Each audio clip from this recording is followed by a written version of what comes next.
Upornost se isplati. Agustina je imala 8 godina kad ju je prijateljica pozvala da dođe u kuću njihovih susjeda u Urugvaju.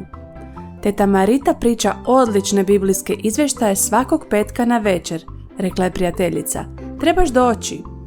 Agustina je pitala majku za dopuštenje i majka je pristala pod uvjetom da i ona ide. Majka je željela čuti kakve to biblijske priče iznosi teta Marita. U petak na večer su Agustina i njezina majka otišle u kuću tete Marite. Teta Marita je čitala izvještaj iz Biblije. Ona i djeca su pjevali pjesme o Isusu. Kad je sunce zašlo, teta Marita je rekla kako je počela subota i pomolila se.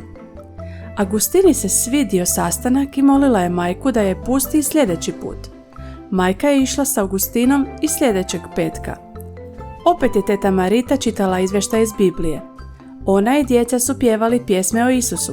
Kad je sunce zašlo, teta Marita je rekla da je započela subota i pomolila se Bogu. Nakon toga, majka je dopustila Agustini da ide sama.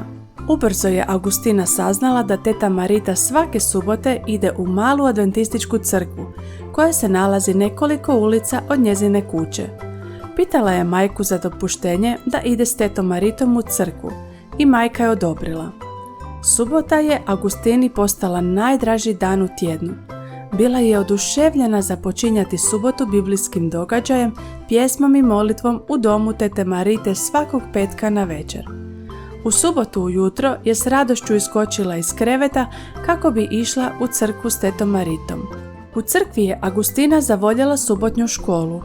Posebno je voljela slušati iskustva djece iz cijelog svijeta i zvijesti za djecu. Iako je bila mala, pažljivo je slušala propovjedi.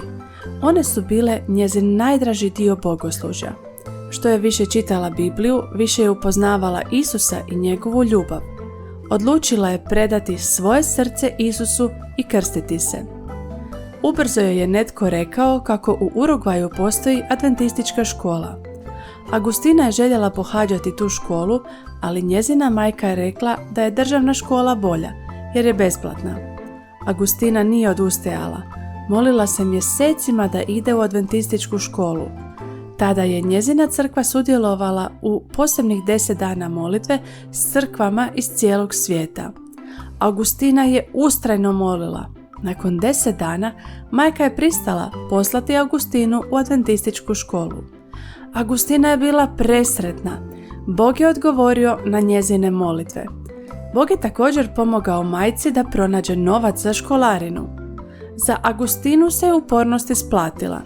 Kad je molila majku da je pusti u dom tete Marite, mogla je ići svakog petka uvečer. Kad se nastavljala moliti Bogu da ide u adventističku školu, mogla je pohađati tu školu. Agustina voli Isusa svim svojim srcem. Bilo je predivno doznati da me Isus toliko voli da je dao svoj život za mene, kaže Agustina. Dio darova 13. subote ovog tromjesečja pomoći će otvoriti 8 novih crkava u južnoameričkoj diviziji, uključujući crkvu u Urugvaju. Hvala vam što namjeravate velikodušno priložiti vaše darove u subotu 24. rujna.